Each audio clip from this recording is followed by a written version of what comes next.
Does anyone else here think that Aemon Targaryen looks a lot like Sephiroth from Final Fantasy VII?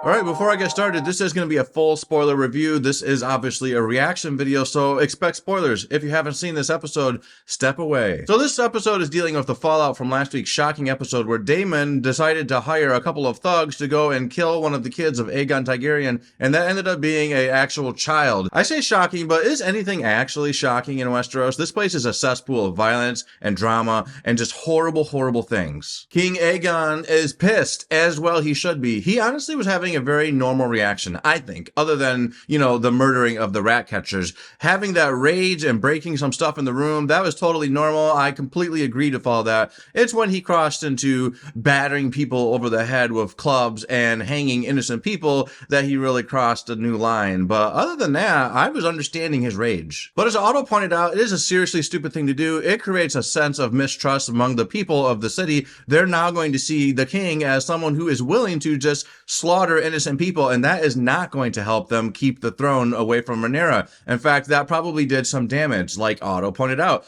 Speaking of Otto, he's Otto. He's fired. Yeah, he's fired. But not before ripping his grandson a new asshole. He was very blunt. It was actually quite satisfying to watch. But dude, you are the one who plotted to put your shitty ass grandson on the throne. This is your bed as much as his, and f you. There's actually a little bit of deja vu happening in this episode because we had Daemon storming off yet again, and we had Otto getting fired as the Hand yet again. So many familiar things. Nothing to see here, folks. Just a normal Tuesday in Westeros. Rhaenyra found out that Daemon ordered that hit pretty quickly. I mean, that guy has a very bad poker face. Plus, it was very hilarious to see that Rhaenys was staring across the table at him. She's like, I know what you did, okay? It's obvious. You're wearing it on your face. And Rhaenyra put it together pretty fast, too. And did he feel a bit guilty? No. He said it was a mistake. Daemon, you are just as shitty as you always have been. Rhaenyra had a lot of rage when she found out that her child was killed at the hand of a dragon, and she really does want revenge, but she wants revenge in a way that is calculated and, fair. She doesn't want innocent kids getting killed in their bedroom, so she was not on board with this plan, and as a result, she decides it is time for him to leave.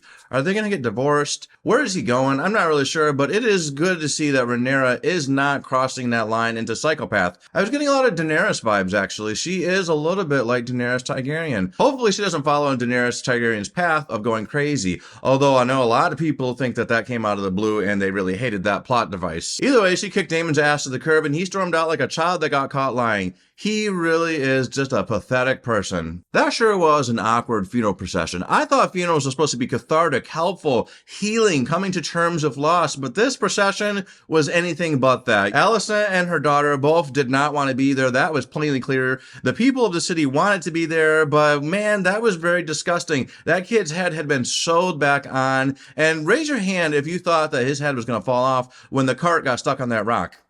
I'm not going to lie, when it didn't fall off, I was a bit surprised. Sir Criston Cole is now the Hand of the King, and man, this guy, if I could wring his neck, I would. He is just a jealous, spiteful ex-boyfriend who is just so mad that his girlfriend dumped his stupid ass.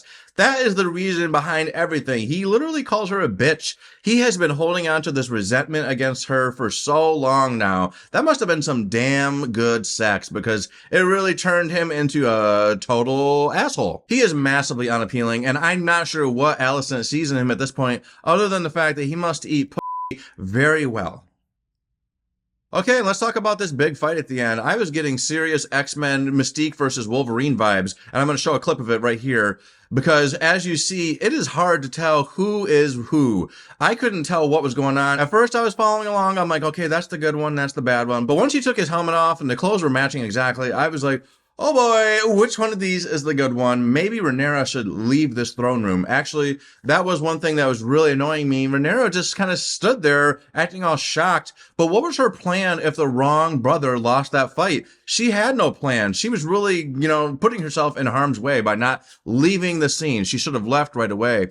But boy, that was a tragic scene. Two brothers, played by real-life twins, by the way, forced to fight each other to the death, each having a different mentality on what side to be following. And of course, the good brother is the one that won the fight, but he ended up feeling so distraught that he killed himself. Now, I am not sure, is he distraught because he killed his own brother or because he failed in protecting Rhaenyra? Because she really did almost get killed, but it had nothing to do with his actions. All he did wrong was resemble another person. These episodes have been pretty good so far. They're not going crazy with the blockbuster spectacle, and I guess that's fine. We are building up to things. I know that bigger things are coming, so yet again, this is another slower paced episode, if you ask me. That's my opinion. But it's still a worthy trip to Westeros. I'm not going to complain anytime I am in this world. House of Dragon Season 2, Season 3, I'm going to love every bit of it because this world is immersive, and the directors of the show and the whole cast have done such a great job pulling you in and making you care about these people. So did you guys see this episode yet? If you did, please put your thoughts in the comments. Let me know. What do you think was the most insane, awesome part about this episode? Is Daemon coming back like the bitch he is? Is Otto going to become the hand of the king again? This man is like a snake. He cannot die. He's actually a lot like another disgusting politician that I'm aware of, that just no matter what he does, no matter what happens, his career cannot be killed. So I think Otto will be back. Will he be hand of the king again? I am not sure about that, but what do you guys think? Put your thoughts in the comments. If you like this video, please hit the like button. It's down here right there. Click that. And if you want to hear more things from me, you should hit that subscribe button. It's here or there or over here. It's somewhere. Hit the subscribe button. Later.